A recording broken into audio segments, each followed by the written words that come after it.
Alright, ladies and gentlemen, Fabs in the house, and welcome back to the channel. Today, I'm in the house with the Christensen Knifeworks Bangarang custom knife. Here with me for a review. We're gonna analyze the look, the sound, and the feel of this bad boy. But first of all, let me say a huge thanks to Alliance Designs for sending this guy along. So I'm able to check this guy and compare it to this fella and share my impressions with you, because this is a truly special one. And second of all, don't forget to like, subscribe, and leave me a comment down below. You know what? You can also check out fablades.com and at Fablades on Instagram. Let's go ahead. 3.25 inch long for the cutting edge, 4.25 inch long for the overall length of the handle, and 7.5 inches for the overall length of this bad boy. Benchmade bag out and Benchmade mini bag out in the picture to compete for size. No, the Bangarang is bigger. We need something like the Paramilitary 2 from Spyderco to get the Bangarang look smaller. Look at that. The Para 3 is a little bit smaller than the Bangarang, but if you grab a Chris Reeve Knives large Sebenza 21, you're gonna see that that's gonna be bigger. But if you grab the small 21, you're gonna notice that that's a tad smaller than that. So right in between the two offerings, that's a very, very positive sign. Let me show you another couple here. I got Holt Blade Works Spectre version 3, and that's the haptic, also from Holt Blade Works. And look at that, pretty much same size of the haptic, just a little bit chubbier. Here you get to see Shirogorov Custom Division Stellar, because it is a stellar knife, and that's the Custom Division F3 and S big boy, so both bigger than the Bangarang from Christensen Knifeworks, which is this fella right over here on the table. Would you look at this Westinghouse vintage scales? Look at that. Pretty cool indeed. Nice color. It goes very well. I mean, like, first sight, this guy like looks amazing. This yellowish orangish tone with the zirc, the titanium, it just standing up out. Sorry, a nice contrast going on. Here we get to see this beautiful knife. It's a custom knife made in US. It's expensive. This guy is gonna be around $2,500, so not for everyone, because you can't really have it, but it's not cheap. I mean, it's $2,500, so that's a lot of money. But here you have a lot of work, a lot of materials that went, and a lot of time, you know, went into the making of this beautiful liner lock. Overall look, it's just gorgeous. I love I love these lines over here. I already reviewed another Bangarang. It was my Carta, and then the Fat Carbon, and here you are with this custom, which is just gorgeous. Look at these lines, guys. Great materials. I was saying this is Westinghouse my Carta. Nice vintage look for these scales, and then you get some nice chamfering around the edges, and it's rounded off. You see, it's not like just like a flat slab, but just rounded nicely, so pretty cool. It's smooth to the touch. You do get some finger groove going on over here, which just interrupts and then continues, and it just, oh man, this guy feels good in the hand. A little bit of a hot spot here, but we're gonna check it in a second. You do not have any internal skeletonization on the liners. That's gonna reflect a little bit on the weight. Not a biggie. You do get a very cool backspacer in zirconium, kind of like not like fully blasted. It's not polished, it's halfway. I mean, I would say more polished than blasted, but still. This backspacer is zirconium, has some nice jimping, which is chamfered, as you can see maybe from this angle on the side. So it's not aggressive, but it's there. It's nice. It has a nice feel to it, and then reaches up to the top to this blade right over here, nicely protected. You cannot snag the tip, so it's safe. Also, blade is not 100% center. It's a tad off, just a little bit. The overall look when closed is nice. It's like a chubby one, not too tall. The blade seats nicely into the handle, and it's very, very good. Also, it has a simple construction with one screw, which is blind on the pivot side, on the show side for the pivot, and it's just accessible only on the back with the T8. And you get to see to have 2 screws for the scales and another couple screws underneath these scales to hold the liners together.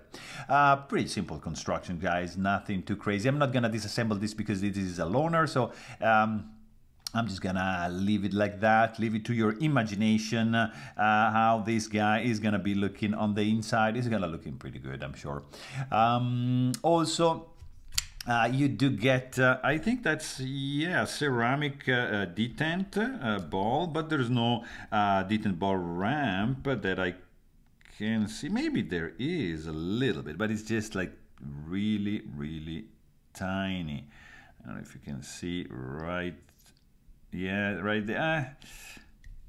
Not really, but maybe, I don't know. I would need to open this guy up. Pocket clip, look at this. That's a nicely designed pocket clip. The only thing is that the entrance ramp might be a little bit too steep, too higher up, so that can cause like some hotspot issues, but it is well designed, it's nicely milled, it's in zirconium, the tension is spot on, in and out of the pocket, super easy. You see, not a deep carry pocket clip, this much knife is going to be sticking out from your pocket, but still you have pretty cool looking clip, guys. I am telling you, it's not reversible, it's tip up carry only, and you know, it's just gonna stay on this side. If you check the blade, you can meet a pretty cool Chad Nichols boomerang Damascus, and would you look at the detail on this blade. Look at the layers. I mean, we can get pretty intimate with this Damascus here, and just getting to check every single layer. Look at that, guys. Look at the thumb stud going on, nice jimping. It's not aggressive. You have like this divot here where you can actually take advantage of and just use your thumb like in this position for a more forward grip. Like that is gonna be fantastic. Even like this, taking advantage of the jimping is gonna work, but still then you get you know, a nice belly, 100% belly. This thing is hollow grind, and you get a pretty wide swedge right after these couple thumb studs, which they look steel, I'm not sure.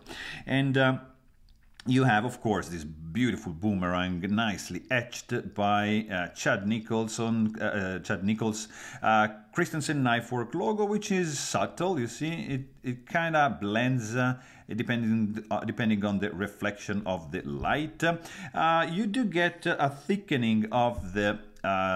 You see at the end, maybe from this angle, you get to see nicer that the stock is just getting thick right here. At the end, at the beginning of the sharpening choil, 0.139 for the stock thickness. Let's measure, for example, like at this point, 0.016, so not too shabby for the thinness behind the edge, because it's a nice hollow grind, but at the end it just thickens a little bit. Sharpening choil, not a finger choil, low plunge grind, as you can see, but nicely done.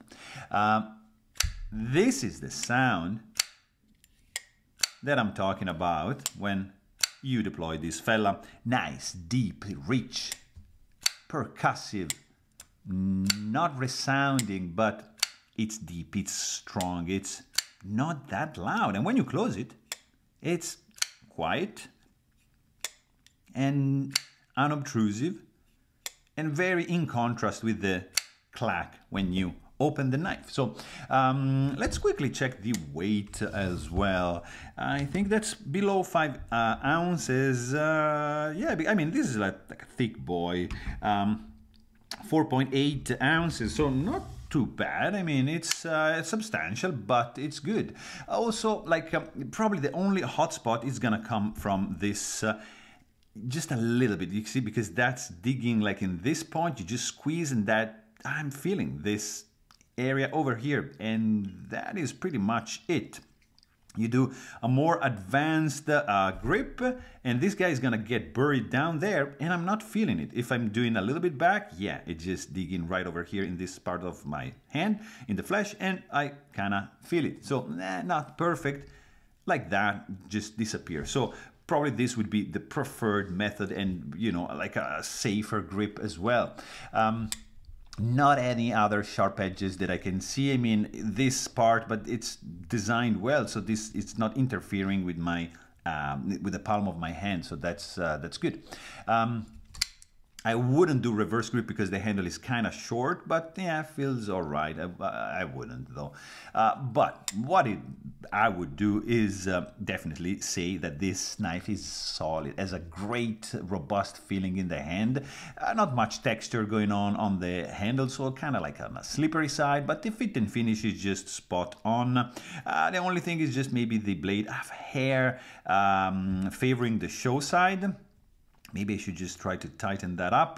But other than that, I don't see anything.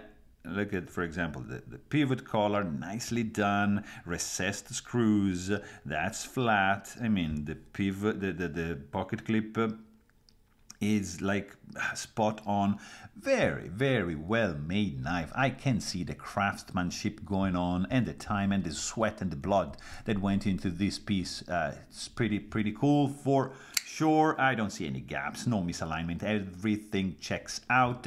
Blade is rock solid, doesn't move anything in any ways. There's also no lock stick, and probably I would say maybe here you see like the access, the disengagement of the lock bar, you kind of have to jam your thumb in, but yeah, that's not perfect in my opinion, but still it's doable. You can do it 100%. Sorry.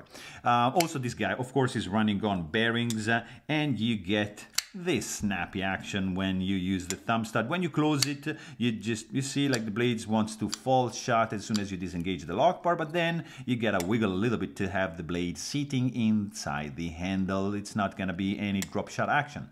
So just live with that. It's all right. You don't have to have all your knives drop shotting. The opening is just, look at that. I would like to do like a slow motion to calculate how fast this guy is deploying, and I'm telling you, the geometry of this thumb stud is very well done in regards to the pivot, and this thing flies out like crazy. Beautifully dialed in detent for this fella, 100%. It's a very cool knife, guys. Great materials, high price, nice sound, good ergos. Love the blade shape, and the combination of Zirk and Westinghouse is pretty good. So there you have it. Hope you guys enjoyed this video, and thanks for watching. Stay tuned.